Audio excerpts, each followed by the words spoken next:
In this episode, we focus on mission, how to become aligned with a mission, with Chris Lynch, founder of Arsenal Collective and the former Director of Defence Digital Service at the Pentagon, the original rebel tech team inside the US Department of Defence. We talk about building technology that truly serves the mission, lessons from launching Hack the Pentagon, and how Arsenal is backing the next wave of founders developing weapons and defence technologies to keep our allies safe. Let's dive in. Welcome to the briefing room. Whether you're in defence, investing into the future, or simply curious about how great ideas become reality, this is your mission briefing. Let's get started.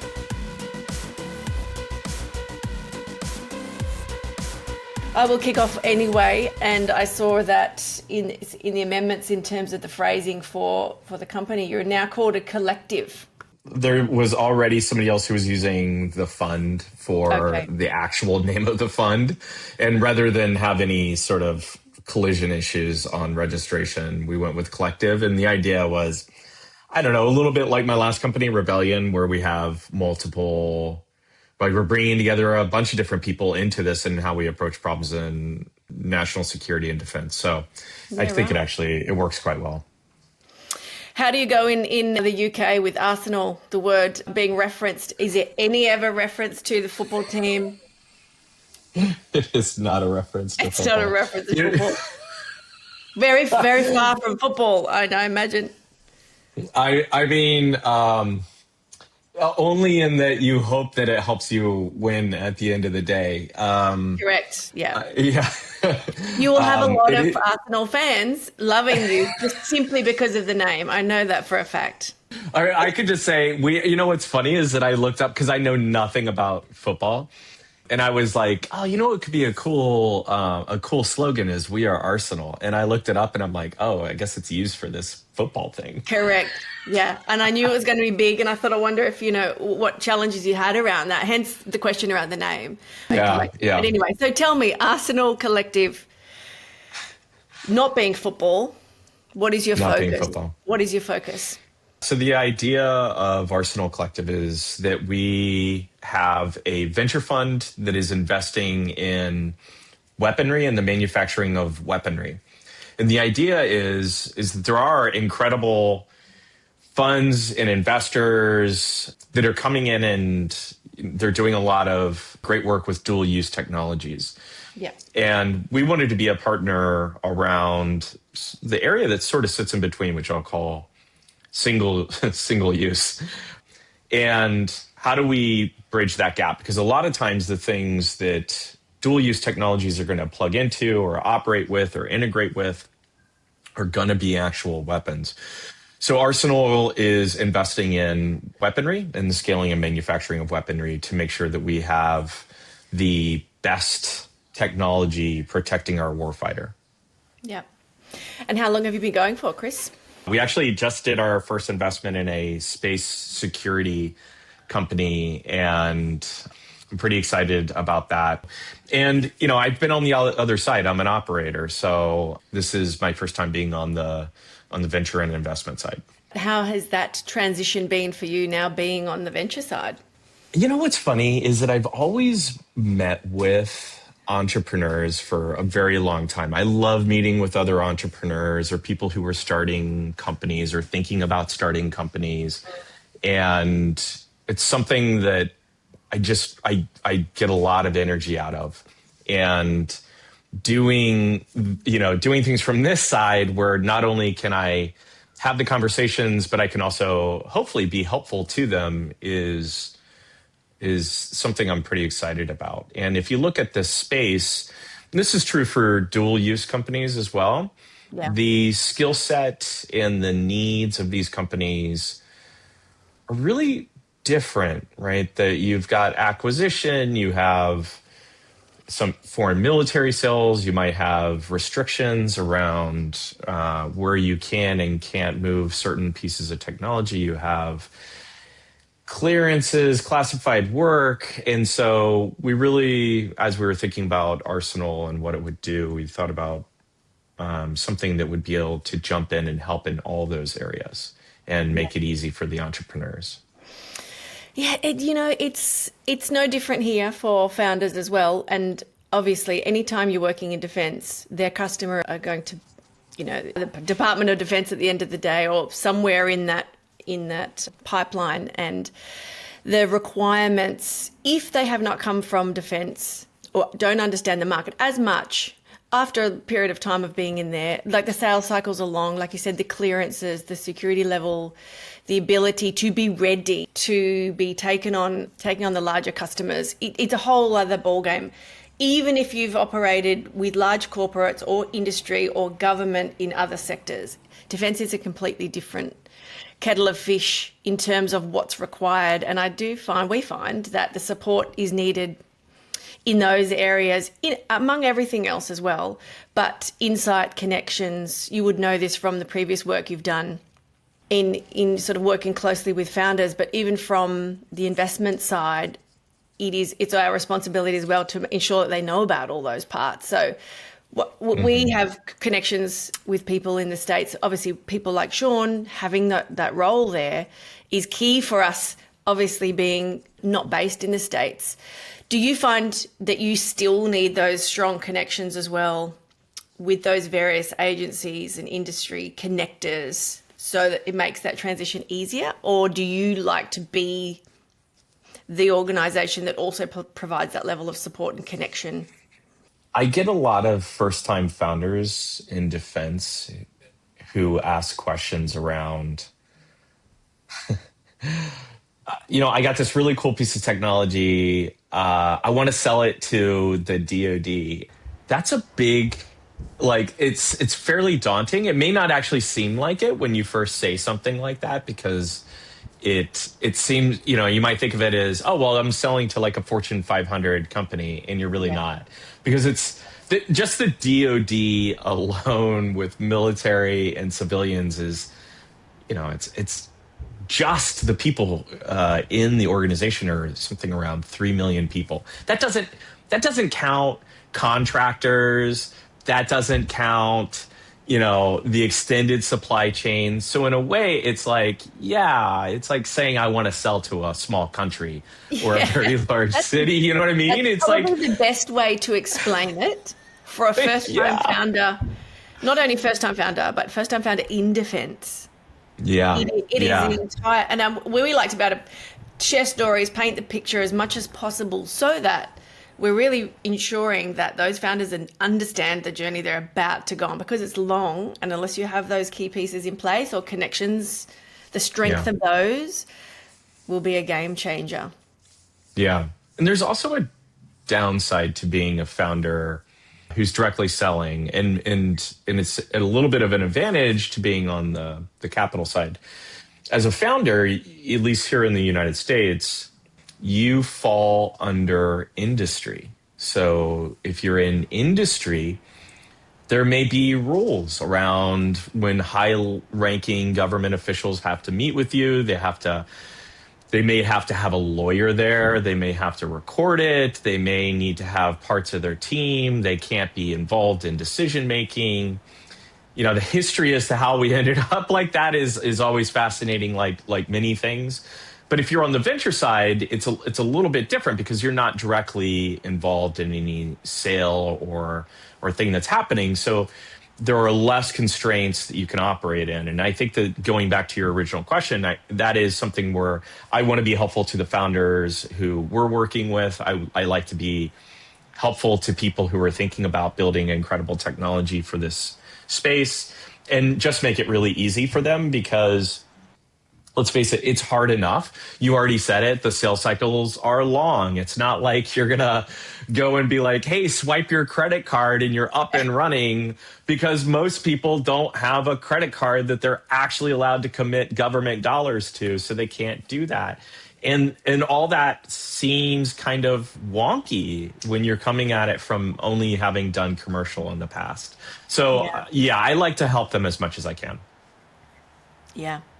It's the easiest way. Nice to have you back, Sean. We lost you a little bit there to the ether. I'm not sure where you're caught up onto, but we haven't actually heard much of Chris's background in digital defence service and and obviously how you met, obviously, and working, operating out of the Pentagon. Keen to hear a little bit of that story. Maybe have you got a better question, Sean, that might be able to seed that story a little bit? No, I think that what you've just teed up is quite nice. So Chris and I, we've known each other now for the better part, almost a decade, because Chris was the Yeah. director of the Defense Digital Service, which shared, the same mitochondrial DNA as the Defense Innovation Unit when we still had the X. And Chris and his team were great collaboration partners with us over at the Defense Innovation Unit Experimental. In fact, Hunter on your team and I worked together on a really awesome project on the F-22 to actually try to make it more of an agile hardware software development laboratory. And so these were all the brain children of former Secretary of Defense Ash Carter, rest his soul, of building all of these organizations. And so, Chris, I would love for you to share with Peter and the rest of the team here how Ash recruited you into that position, how you even cared about defense coming into that, and what were some of the epiphanies that you had, in that role as the director? Yeah. Wow, you just brought back a lot A of lot of memories. memories. A lot of memories. It's really interesting. My background is not in defense. I was living in Seattle, and I randomly received an email. This is a true story. I got an email from the West Wing, and it said the president's chief technology officer and technology advisor, Todd Park, would like to meet with you in Seattle. And I actually thought it was spam. I was like, because who gets it? Okay, for me, I don't get emails from the West Wing. I was sure it was fake. I asked a bunch of people and it was not fake. And I ended up meeting with Todd, and he convinced me to come out to DC for 45 days, originally for 45. Coming out to work with the United States Digital Service, which had started here in the United States after the collapse of a thing called healthcare.gov. And United States Digital Service was based loosely off of something that had started in the UK called Government Digital Service. And the idea was, let's bring incredible technologists and engineers into the government and have them work on incredible problems. Now, I didn't work on healthcare.gov. I actually worked on veterans' access to medical care. So I worked on medical records for veterans. And in 45 days, the team that I led ended up fixing, this is kind of crazy. We fixed in 45 days something that inadvertently led to veterans dying in some cases while they waited for care because of issues with their medical records. And if you think about it, this has been going on for years, and we fixed it so quickly. And I get a lot of questions. Why does that happen? Did people not care? Did they not know? And it's the difficulty of technology in the government, to be quite honest with you. There were a lot of people who knew what needed to be done. They didn't have the authority to do it. There was a lot of fear that it could make things worse. And because of that fear, everybody stared at the problem. They were just frozen looking at it, thinking, what do we do? And once we fixed it, I got a call on my last day. So day 45, we're super excited. Here we fixed this thing. It's incredible and meaningful. And you feel that just this incredible relief that you did something that mattered, which is a really special thing. And I got a call from Todd Park, again, the CTO.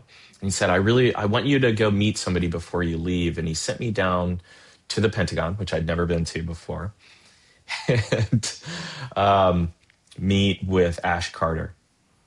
And, I showed up and I pitched, and it was kind of like a pitch. You can think of it like Shark Tank. It was like there were a bunch of people in the secretary's lobby, a bunch of people in suits. I showed up in jeans and a hoodie and tennis shoes, and somebody had slides and a big billboard that they were going to show things. I didn't show up with that. It said, here's what I did over the last 45 days. Here's what I do. I've started a lot of software companies over my life, and it's just who I'm a nerd. I'm an engineer, and I want a really small team to just go after things that matter. And we just did this. We did it in 45 days, and that's record time, and it mattered, and it was important, and I'd like to continue doing that. One of the things that I think about Ash Carter is that He just saw the incredible need for technologists to come from where they were, disconnected from the Department of Defense, come in and work on these problems. And gave me the opportunity, and we did a lot of things that I'm so deeply proud of during that time. You know, Sean, you just mentioned a few things that we worked on. We started the first ever federal bug bounty program, bringing in hackers. We partnered with HackerOne to test the defenses of DoD systems. It became federal law here in the United States, got written into law for other federal agencies. It's the official way to do bug bounties. The government of Singapore came out. They were like, we want to do this. And then we had the MOD in the UK was like, we want to have our own Defense Digital Service, but with the C, which I guess is probably the original correct spelling, but it was a little hard for me to get used to the C in the name, defense. And we started up and we went after things. We worked on standing up the government in Afghanistan, worked on the system to do that, transferred it over to NATO. We worked on protecting our military. We built things that take down drones. We did hardware and software. And it was just an amazing time, just an incredible moment, because we had people who showed up not because they knew anything about the military, but because they just wanted to do something that was going to live with them until their last day, right? Like something that they could tell that as a story they were proud of. And I think that that's pretty special. It's really awesome that you were all able to do that. Some incredible members on your team. I can't speak too highly of you at all. And so what is the legacy of DDS now when the department, where does it transformed into?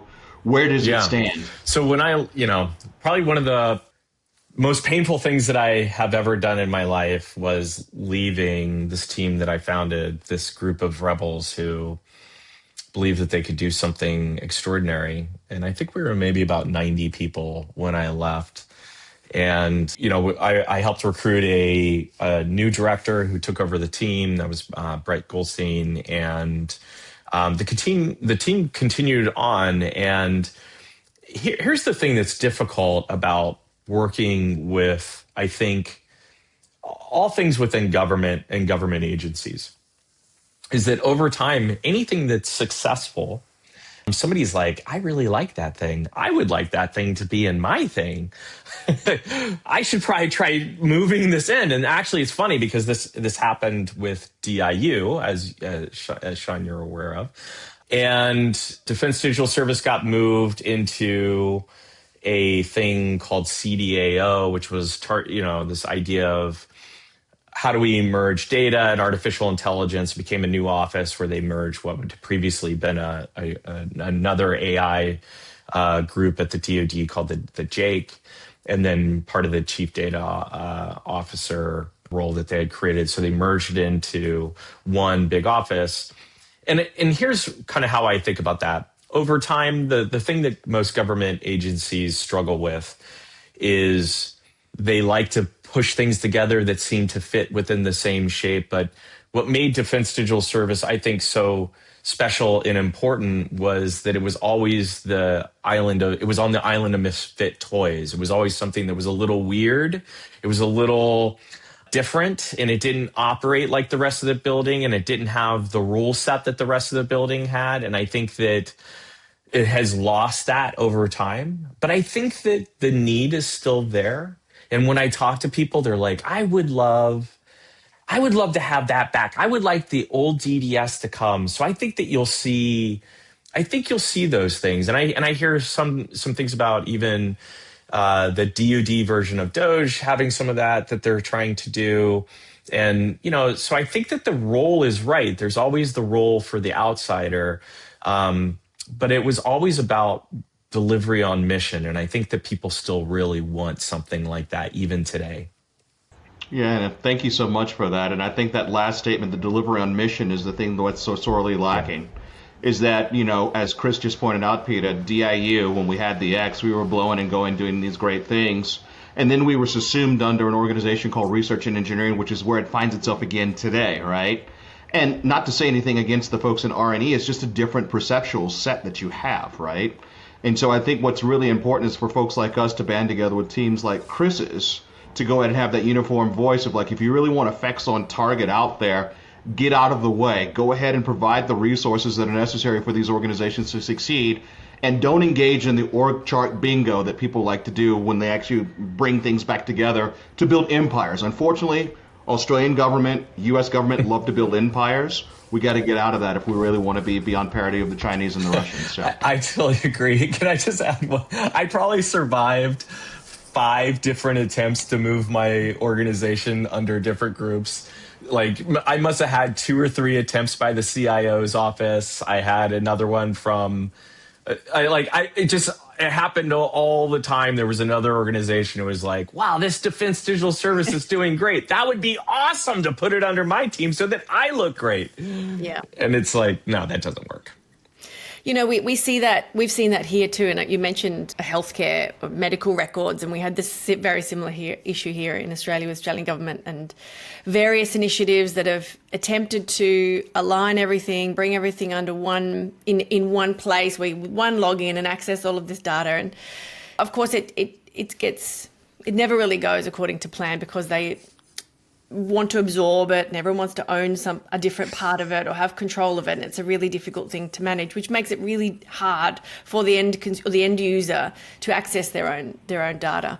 But even in terms of innovation, internal innovation theatre, all of these things that we know about are great on the surface level to appear like you're doing the right thing or tick some boxes. Yet the real work, and what I love that you mentioned you had 45 days. I'm also keen to know why it was 45 days. And then you reference that you're a nerd and you love to hunt down problems, come up with a solution, be solution focused, regardless of what industry and sector it is. Because when you bring in talent like yourself, engineering talent, with those brains that hardwired to find solutions to problems, we have really amazing outcomes. And I find it, especially in defence, there is a bit of what we find here is there's still not a lot of awareness of how to get involved from the outside. You've come from the world of startups, and we're happy to drive various initiatives as well that might bring those two worlds together, whether it's the very grassroots level, say hackathon, to bring engineers, university students working on problems that may eventually sort of make it through to working with Defence as a customer. What sort of other initiatives do you think works to bring that talent across to start working on some of the bigger problems that we see in Defence?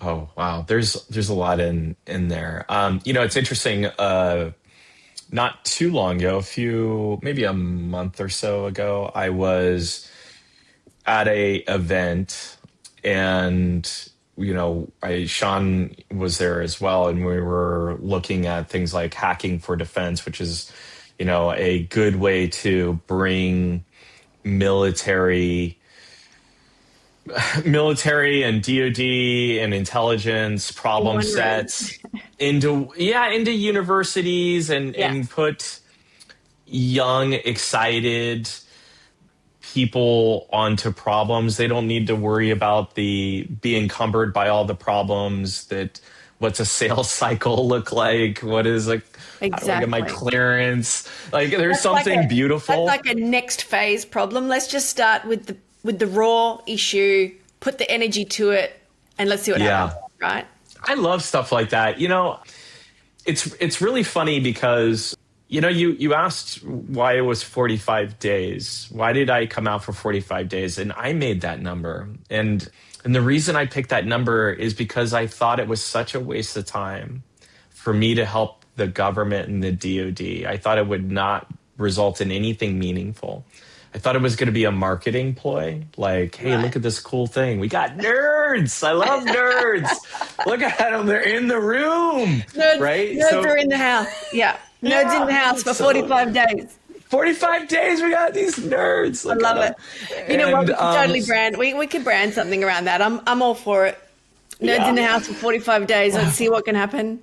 Yeah, and so I was sure it was such a waste of my time, and I just actually worked with a bunch of other great entrepreneurs out in Seattle on a new health tech startup, and we had just raised a round, and so I was like, no, 45 days, I'm going to go do this thing. It's probably a waste of my time, and it wasn't a waste of time, and that is a catalyzing event, but it requires a lot to happen. And I think that sometimes, you've brought up this idea, innovation theater and talking about something cool. The damage that does is far deeper than most people in the military and government think, because there's nothing that a person, there's a general who I really respect. I met this person originally when I was trying to help out with something in Afghanistan, and he says this to this day: there's nothing more precious that a person can give than their time, and if you waste it, then that speaks volumes about who you are. And when we showed up, and when I showed up for that 45 days, the conditions were right to do something that changed me for the rest of my life. I'm a different person. I think about this differently. And I think of all the incredible people who I had on my team that had never done anything with the military, had never thought that they would want to do anything with the military, and it changed them forever. And that was sort of how I recruited. I said, just come here for 6 months, 9 months, leave your ivory tower where you're being paid a lot of money and you're doing something probably ultimately meaningless, but you think that it's really cool. Come here for 6 months and do something that'll change you forever. And what's interesting is that I would convince people to come out for 6 months, and they would ultimately stay for probably like a year and a half. And the reason being is that it's like a drug. When you do something that matters so much, how it changes you is, it probably sounds like just a bunch of words that I'm saying. It probably sounds like just a really cool catchphrase. But the reality is that it's something that will change how you think about the world. It'll change how you think about what you do, what you work on, who you want to work with, the problems. Being on mission is not just some catchphrase.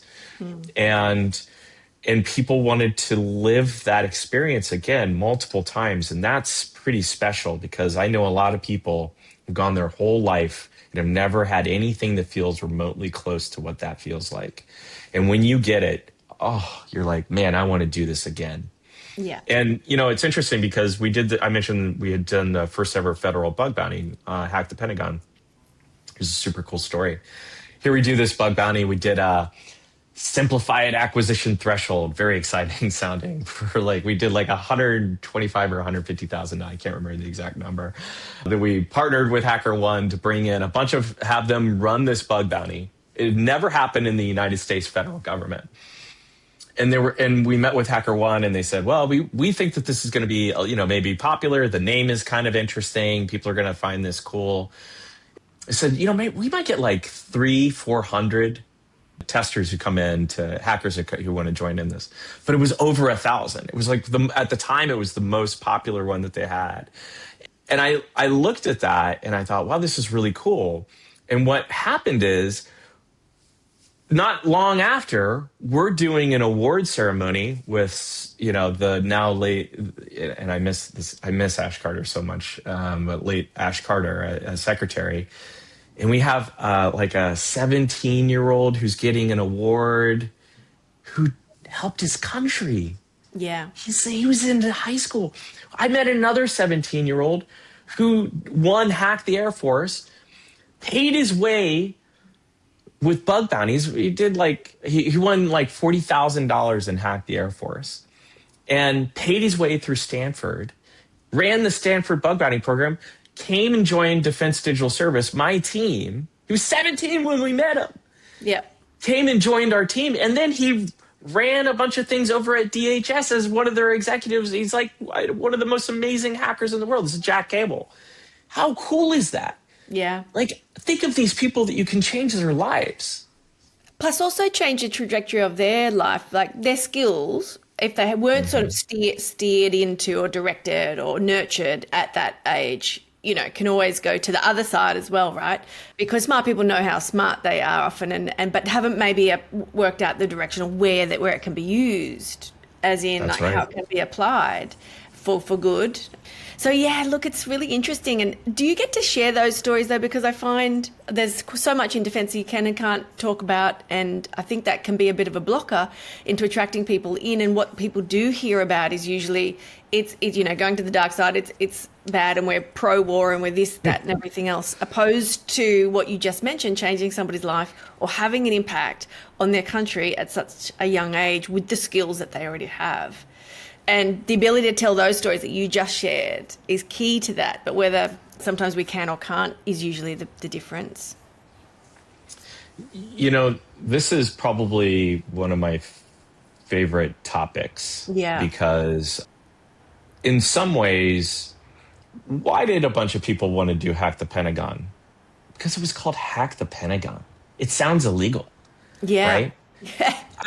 I remember there was a person in the CIO group sent me an email, called me down and said, the name Hack the Pentagon is a non-starter.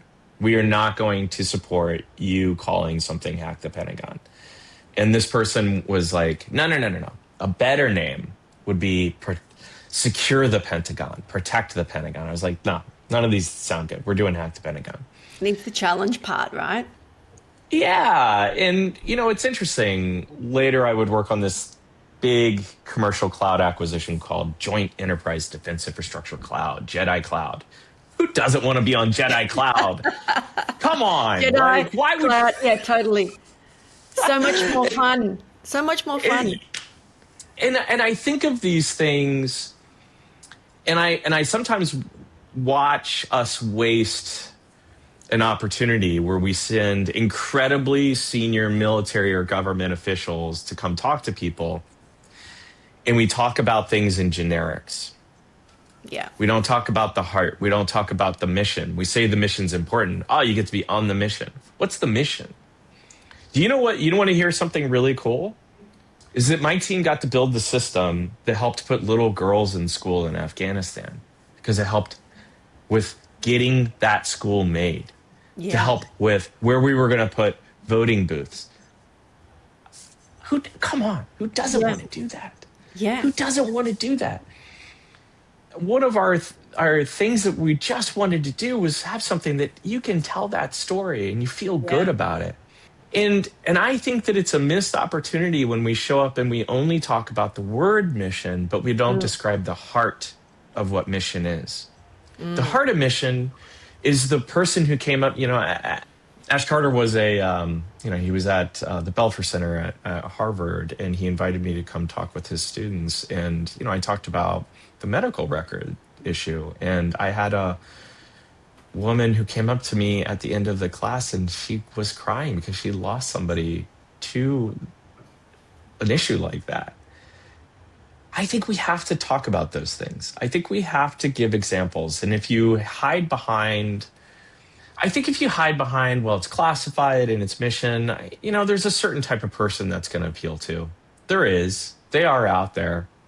But I think that if you want to bring a bunch of new people into this space, you're going to connect to them much faster through the heart. And underneath the word mission is something great. It is. And it's like all of those types of missions that you just spoke about, and even the Hack the Pentagon, all those types of events, it doesn't happen here on that scale. They're smaller activations, they're more sort of localized, but it's definitely not happening at a larger scale with the impact that like you had the ability to have, or those participants had the ability to have. And I don't even think it's on anybody's radar to even want to join those types of impact stories or be tied into some sort of a mission and even have that as part of defence. What people see is people in uniform going about their job, doing various roles.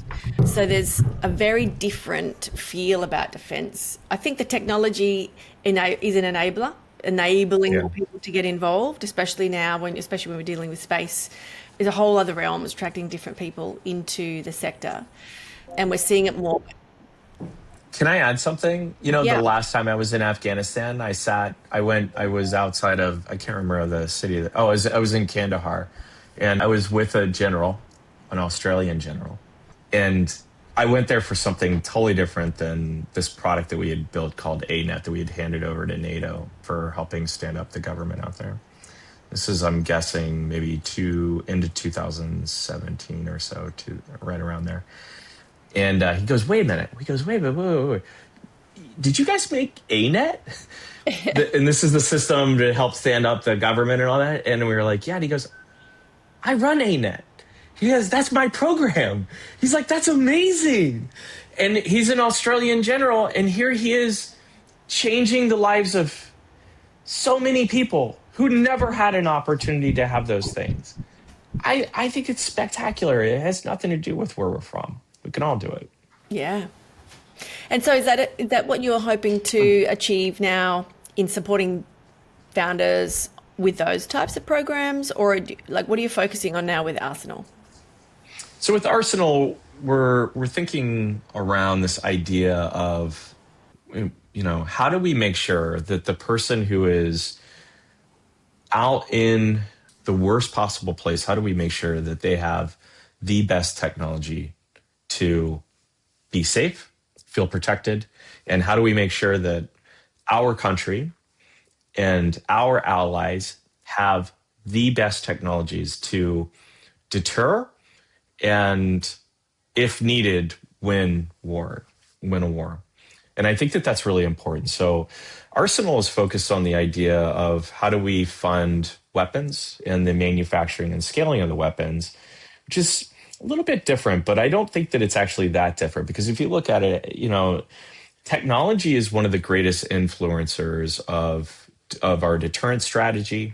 It is obviously, it's a huge part of how wars are won, and warfare, as we're watching right now, is changing dramatically, coming out of, a bunch of things were created, at least here in the US, in sort of a post, or right around Cold War era approach to things. And so Arsenal is very much focused on how do we ensure that we keep those warfighters safe, and how do we keep our allied countries safe.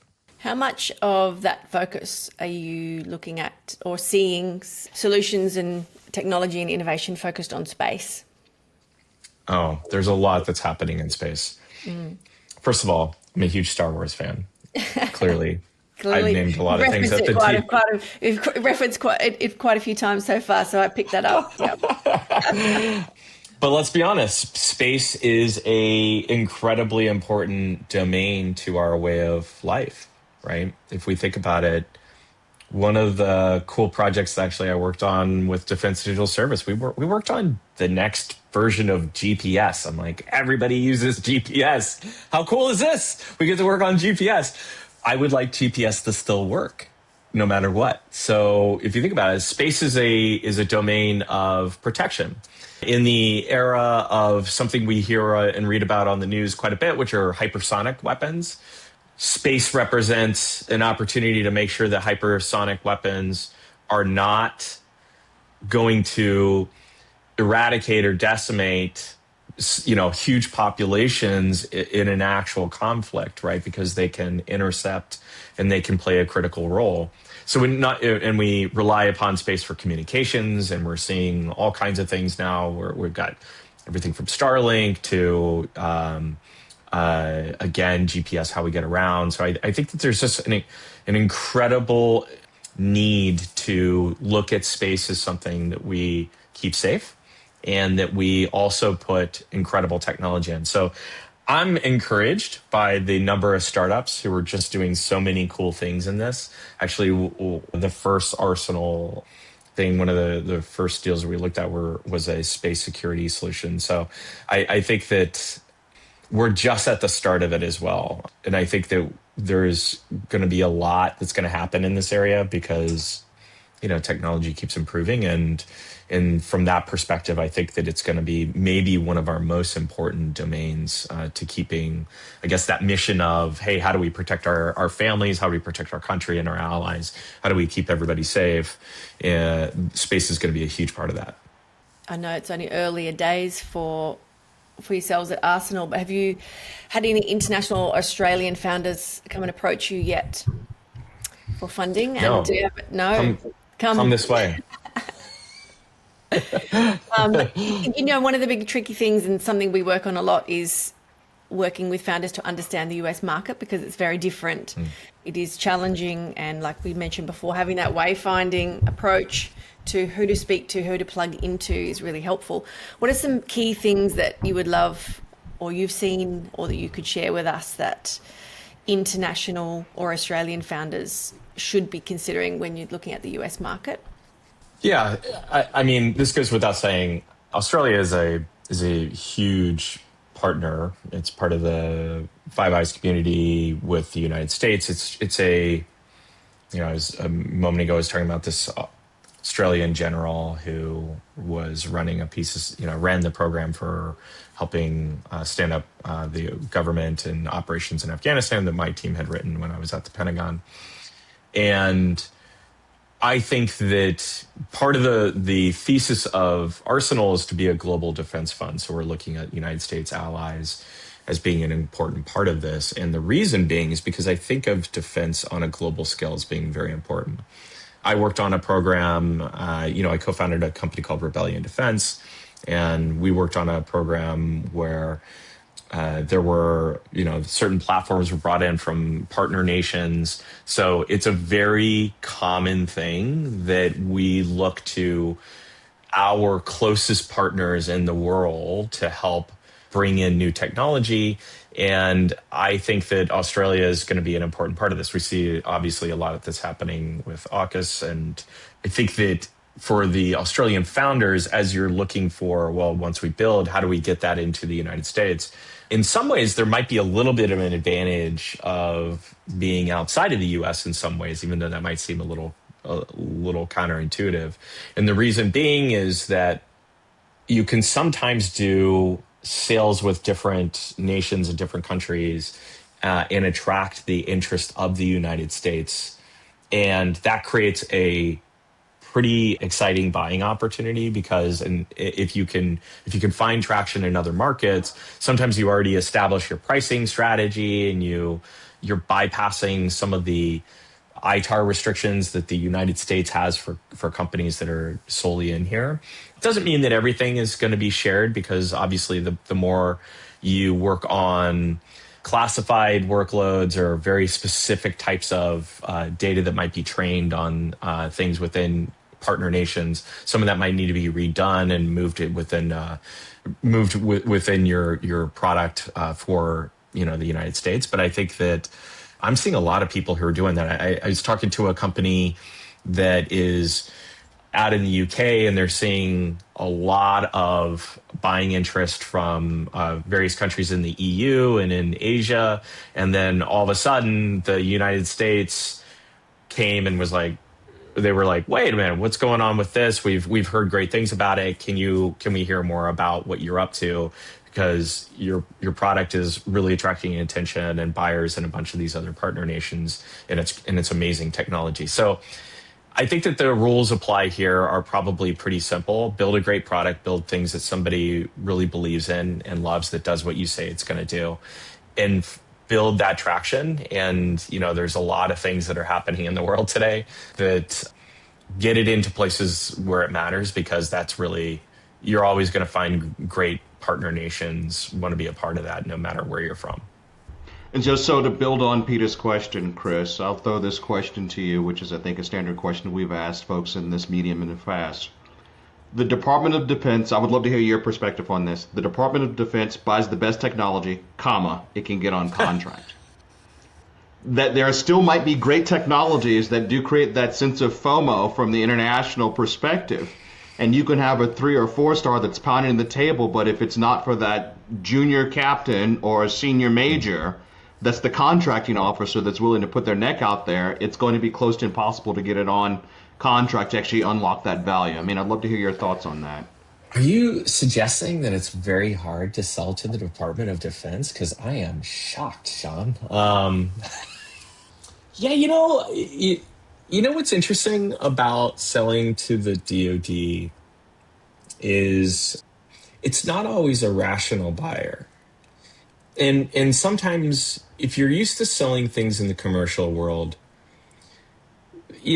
price is an important factor, But it might not be the only factor. They might consider a bunch of other things. And generally, the person who's the decision maker probably uses it, right? Or they're involved in such a way that they really understand the problem. Just imagine for a moment if you had a buyer in which you have a general who's very excited about something, and then you have the actual person who's doing the contract who probably doesn't exactly know the mission and doesn't know and doesn't use the thing, and they may be nowhere physically near where the users are, and they maybe talk to them occasionally, and they got a document that listed what they think the users want. If that sounds like an awesome process to buy things, well, good news. It's the buying process. So what does that mean? It means that it is hard. I've given examples where there's kind of the outbound request, which are, somebody hears of what you've done, they want to find out more. Sometimes that can help a lot. There's also situations in which things happen on a global scale that are unable to be predicted, and they create an immediate need for things. And at that point, buying looks nothing like what Sean and I have just brought up. But outside of that, the really big challenging thing is you need to find out who actually has money, right? This is part of the magic. Like, where is there an actual buyer who has money? And then they also have this thing called a requirement, which is a very uninspired, unmission sounding concept of, hey, there's a real problem here that we can solve. Because that creates the need and it creates the budget. And then you need to know who are all the people that we just talked about. There's an interesting challenge in the DoD, which is there's a lot of people who can make you think that they can say yes, but they actually can't. And in some ways, there's a maze that you work with. And this is the art that most companies that do this well end up figuring out, is how to navigate that maze. And I'm not going to lie, it's actually very hard. And you may think that you're very close.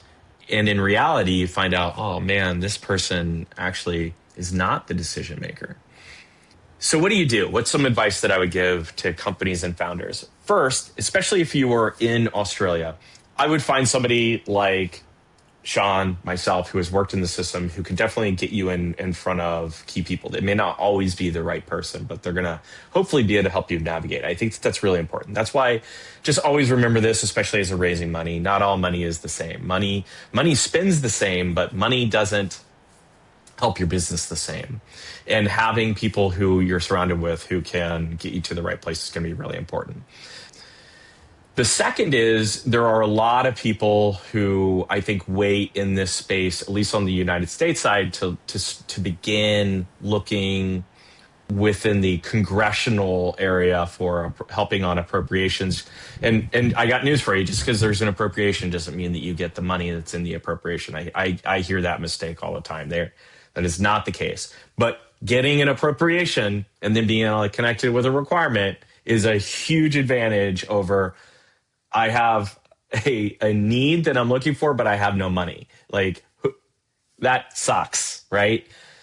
So you're always looking for how to connect the need and the budget. And so I think that having a hill strategy is really important.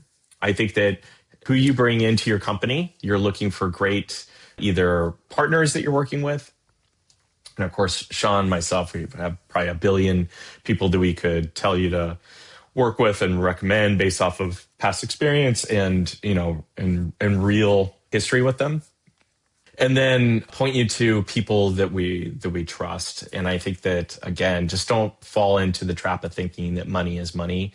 Money, it does spend the same, but it doesn't necessarily get the same legs. And so I really encourage founders to think about where they're strategically going to get capital from to help get them in all the right places. Because without that, you could literally spin your wheels for years and not make any progress, or waste time on things And believe me, I've done it. So all my lessons are from things that I have done right and wrong on this, right?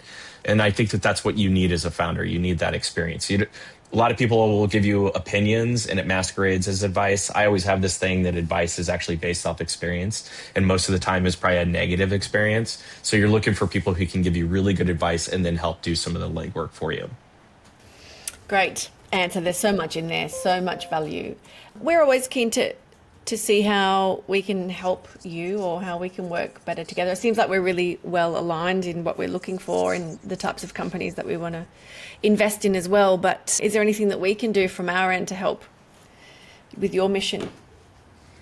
Well, I mean, we've probably talked about a lot of this, which is, first, I love spending time with people who are bringing and giving the opportunity to people to come into this space.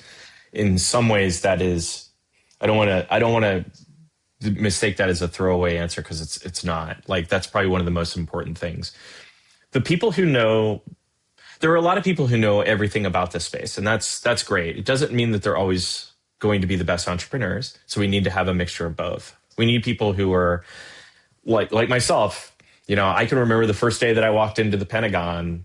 I'd never even seen a machine gun, and then all of a sudden I'm like surrounded by, there's like the guys at the front and they got machine guns, and I'm like, what have I got myself into?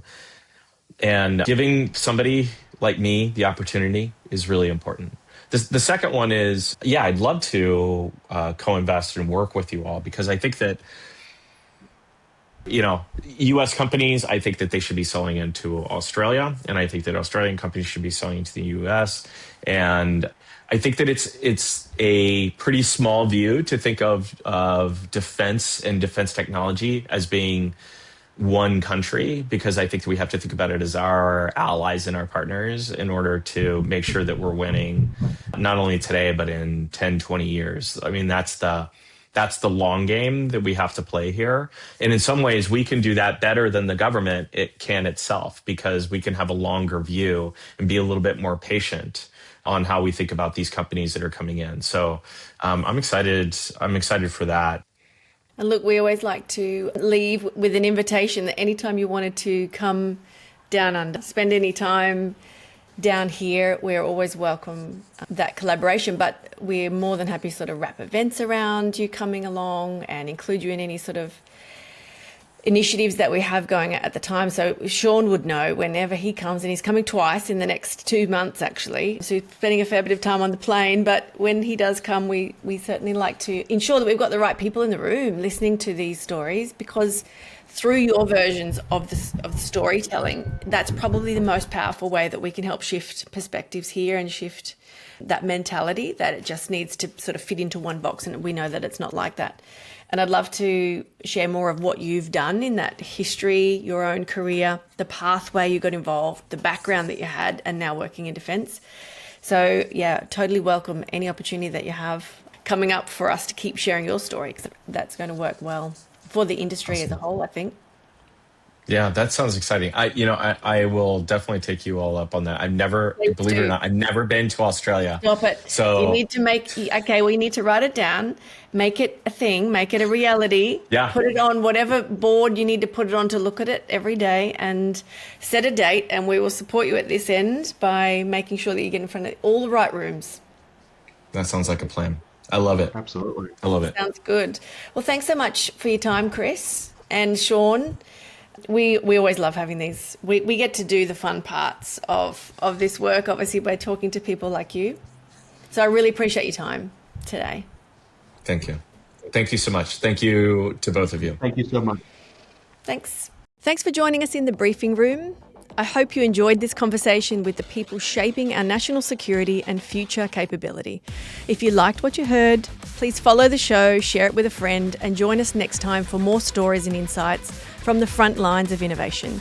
Until then, stay curious, stay informed, and keep building the future.